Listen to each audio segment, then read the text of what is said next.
Hello student, welcome back to my YouTube channel AK topper academy YouTube channel में आपका स्वागत है। उम्मीद करता हूं कि आप सभी अच्छे होंगे। तो आप भी 2024 बोर्ड एग्जाम देने वाले हैं, चाहे आप क्लास 10th में, चाहे आप क्लास 12th में हो।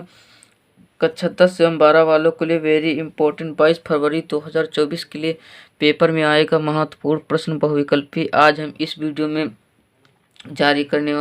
देखने वाला यूपी बोर्ड ने जारी किया महत्वपूर्ण प्रश्न। आज इस वीडियो में हम देखेंगे 2024 के सभी प्रश्न महत्वपूर्ण।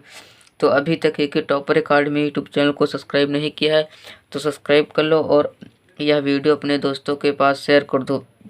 मैं इसमें बहुत ही मोस्ट इम्पोर्टेंट 45 बहुविकल्पी प्रश्न आज मैं इस वीडियो में डिस्कस करने वाला हूँ। देखते हैं हमारा प्रश्न क्या कहता है। देखता हूँ हमारा पहला नंबर प्रश्न क्या कहता है। इस वीडियो में आज मैं सभी प्रश्न अच्छे से डिस्कस करूँगा। हमारा पहला नंबर प्रश्न है, छायावाद के प्रवर्तक माने जाते हैं। जो छायावाद के हैं वो प्रवर्तक कौन माने जाते हैं, ये आप लोगों को बताना है। छायावाद के जो प्रवर्तक हैं वो जयशंकर प्रसाद हैं। कौन है? जयशंकर प्रसाद जी हैं। हमारा दूसरा नंबर प्रश्न, सुमित्रानंदन पंत की रचना नहीं है। आप लोगों को ये बताना है सुमित्रानंदन पंत की रचना नहीं है। सुमित्रानंदन पंत की रचना नहीं है, ये आप लोगों को बताना है। सुमित्रानंदन की पंत की जो रचना नहीं है वो कौन से, वो रसवंती है। कौन सी? रसवंती। रसवंती जो है वो सुमित्रानंदन पंत की रचना नहीं है। देखते हैं हमारा अगला नंबर प्रश्न, चित्राधार काव्य की भाषा है। चित्राधार काव्य की भाषा है, ये कौन सी भाषा है? तो ये ब्रज भाषा है। कौन सी है? ब्रज भाषा। हमारा चौथा नंबर प्रश्न है जो आपकी एग्जाम की दृष्टि से वेरी इम्पोर्टेंट है। हमारा अगला नंबर प्रश्न है, पपीहों की वह पीन पुकार किसकी पंक्ति है? ये आप लोगों को बताना है। तो ये सुमित्रानंदन पंत की है। किसकी है? सुमित्रानंदन पंत की है। हमारा 5 नंबर प्रश्न है, ग्रंथ काव्य संग्रह के रचयिता हैं। जो ग्रंथ काव्य संग्रह के रचयिता हैं ये कौन है? तो इसका जो आंसर होगा वो होगा सुमित्रानंदन पंत जी हैं। कौन है? सुमित्रानंदन पंत जी हैं। हमारा अगला नंबर प्रश्न है, यामा रचना है। जो यामा है वो किसकी रचना है, ये आप लोगों को बताना है। ये महादेवी वर्मा की रचना है। किसकी है? महादेवी वर्मा की। ये जितने प्रश्न हैं ये आपकी एग्जाम के लिए वेरी इंपॉर्टेंट है। आप लोगों की जो यामा है वो इसकी कौन सी विधा है, ये आप लोगों को हमें कमेंट करके बताना है।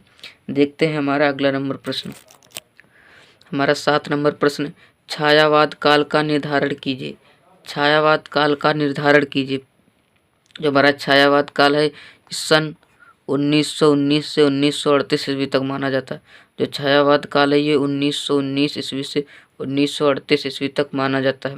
हमारा 8 नंबर प्रश्न है जो आपके एग्जाम के लिए इम्पोर्टेंट है, कामायनी के प्रथम सर्ग का नाम है। जो कामायनी है इसके प्रथम सर्ग का क्या नाम, ये आप लोगों को बताना है। तो है वो इसका जो सर्ग है प्रथम, उसका नाम है चिंता। इसका क्या नाम है? चिंता। हमारा 9 नंबर प्रश्न, राम की शक्ति पूजा कविता के रचयिता हैं। जो राम की शक्ति पूजा इसकी कविता है, इसके जो रचयिता हैं वो कौन है, ये आप लोगों को कमेंट में बताना है। इसका आंसर हमें आप लोग कमेंट कर देंगे। ये प्रश्न आपके एग्जाम के लिए वेरी इंपॉर्टेंट है।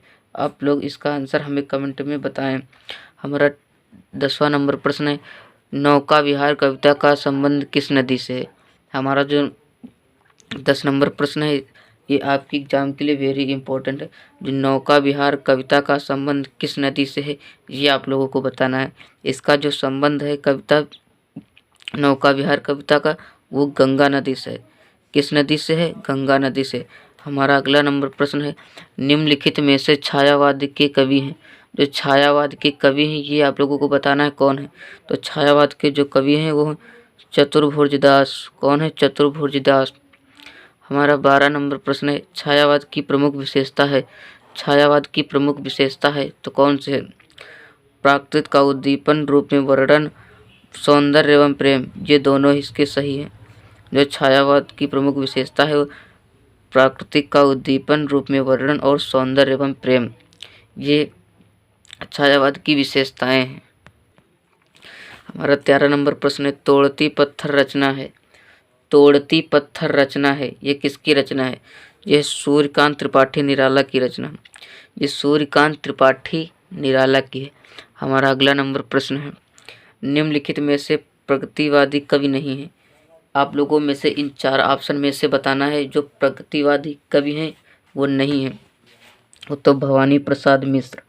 कौन है? भवानी प्रसाद मिश्र। हमारा 15 नंबर प्रश्न है, रामधारी सिंह दिनकर को ज्ञानपीठ पुरस्कार मिला, उनकी कौन सी रचना पर उन्हें ज्ञानपीठ पुरस्कार मिला? तो उर्वशी पर मिला। किस पर? उर्वशी पर। हमारा 16 नंबर प्रश्न है, दूसरा सप्तक का प्रकाशन वर्ष है। जो दूसरा सप्तक है इसका प्रकाशन वर्ष आप लोगों को बताना है। इसका जो सही एवं राइट आंसर होगा वो होगा 1951 ईस्वी। क्या होगा? 1951 ईस्वी। हमारा 17 नंबर प्रश्न, तार सप्तक के संपादक हैं। जो तार सप्तक के संपादक हैं इसके लेखक का नाम बताना। इसके लेखक का नाम बताना।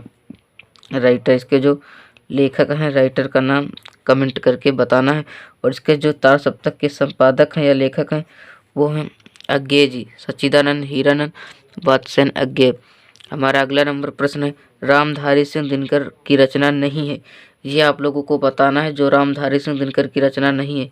तो इसमें सुनहले सवाल रामधारी सिंह दिनकर की रचना नहीं है, और रसमरथी, परशुराम की प्रतीक्षा और चक्रवाल रामधारी सिंह दिनकर की रचनाएं हैं, और सुनहले सवाल इनकी रचनाएं नहीं है।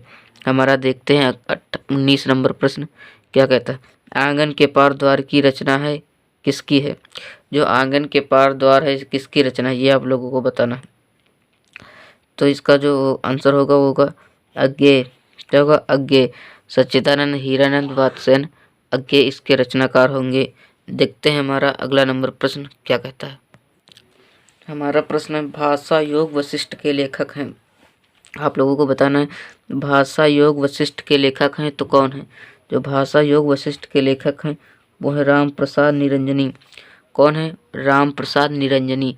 हमारा अगला नंबर प्रश्न, राय कृष्णदास गद्य साहित्य के किस युग के लेखक हैं? जो राय कृष्णदास है वो गद्य साहित्य के किस युग के लेखक हैं? तो वो छायावादी युग के लेखक हैं। किसके? छायावादी युग के लेखक हैं। हमारा 3 नंबर प्रश्न है, अष्टयाम के रचयिता हैं। अष्टयाम के रचयिता के आप लोगों को नाम बताना है। जो अष्टयाम के जो रचयिता हैं वो है नाभादास। कौन है? नाभादास। हमारा 4 नंबर प्रश्न है, साहित्यालोचन गद्य की विधा है। साहित्यालोचन गद्य की विधा है तो कौन सी विधा है? वो है आलोचना विधा। कौन सी है? आलोचना विधा। हमारा 5 नंबर प्रश्न है, हरिश्चंद्र को भारतेंद्र की पदवी से सुशोभित किया गया किस सन में किया गया? तो 1880 ईस्वी में। कितने में? 1880 में। हमारा 6 नंबर प्रश्न, शिक्षा का उद्देश्य निबंध संपूर्णानंद द्वारा लिखित किस संग्रह से संकलित है? तो भाषा की शक्ति पर। किसकी? भाषा की शक्ति पर। हमारा 7 नंबर प्रश्न है, अशोक का फूल का निबंध है। जो अशोक का फूल निबंध है ये आप लोगों को किस किस किस, किस पर है? मनोवैज्ञानिक निबंध, ललित निबंध, बुद्ध प्रधान निबंध या ऐतिहासिक निबंध? इसका जो आप लोगों को आंसर होगा, इसका जो आप लोग आंसर करेंगे वो हमें कमेंट करके बताएं। इसका जो सही एवं राइट आंसर हमें कमेंट करके बताएं। हमारा 8 नंबर प्रश्न है, कन्यादान निबंध के लेखक हैं।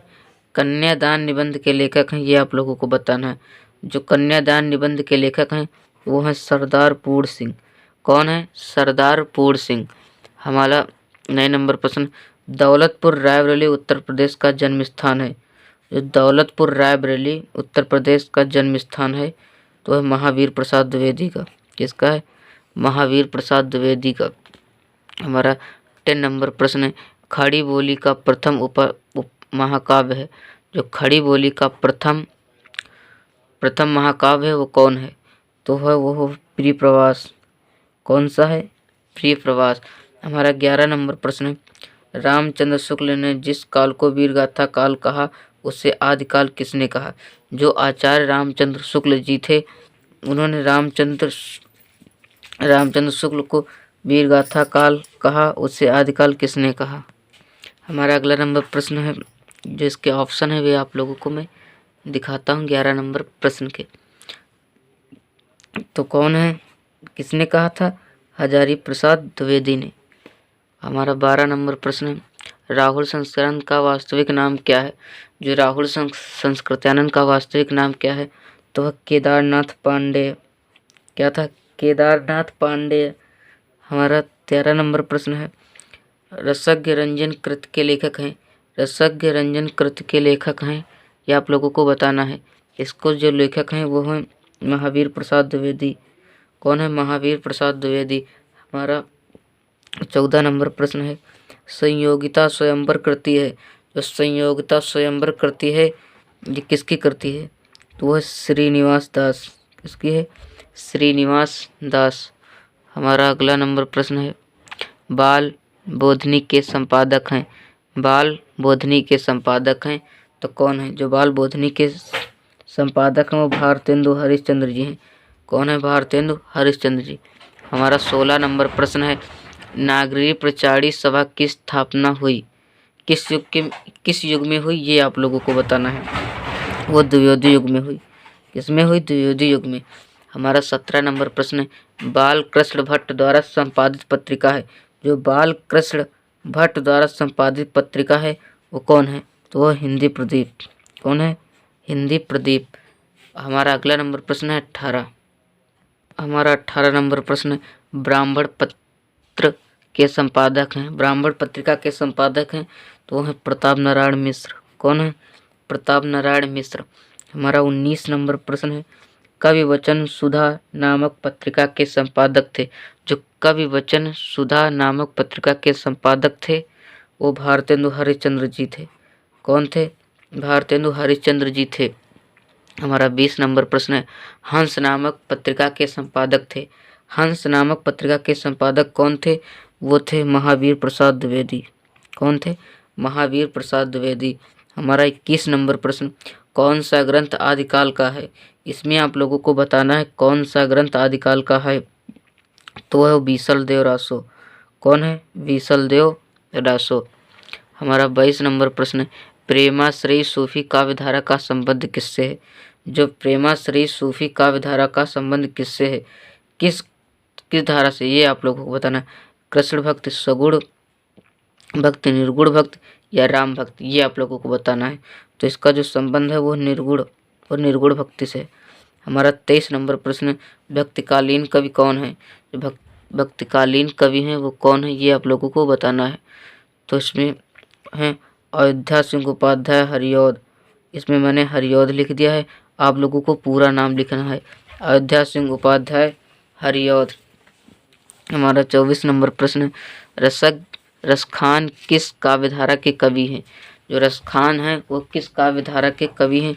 ये आप लोगों को बताना है। प्रेमाश्रयी काव्यधारा, निर्गुण भक्ति काव्यधारा, सगुण भक्ति काव्यधारा या कृष्ण भक्ति काव्यधारा। जो रसखान जी थे वो कृष्ण भक्ति शाखा के थे, कृष्ण भक्ति काव्यधारा के थे। हमने इसमें 45 बहुविकल्पी डिस्कस किया हूँ। उम्मीद करता हूँ कि ज़्यादा से ज़्यादा आप लोगों को आते हैं।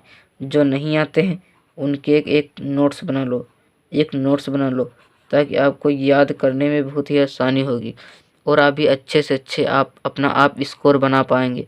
अच्छे से अच्छा आप इतना स्कोर बना पाएंगे यूपी बोर्ड 2024 में। तो वीडियो कैसा लगा? वीडियो अच्छा लगा तो एक वीडियो को एक लाइक कर दो और इस चैनल पर नए हो तो चैनल को सब्सक्राइब कर दो। इस चैनल पर 2024 बोर्ड एग्जाम की संपूर्ण तैयारी कराई जाएगी, PDF हैंड राइटिंग नोट्स के साथ। तो अभी तक वीडियो को शेयर नहीं किया है तो अपने दोस्तों के पास शेयर कर दो। Thank you. जय हिंद, जय भारत, जय वंदे मातरम। मिलते हैं नेक्स्ट वीडियो में, जब तक के लिए।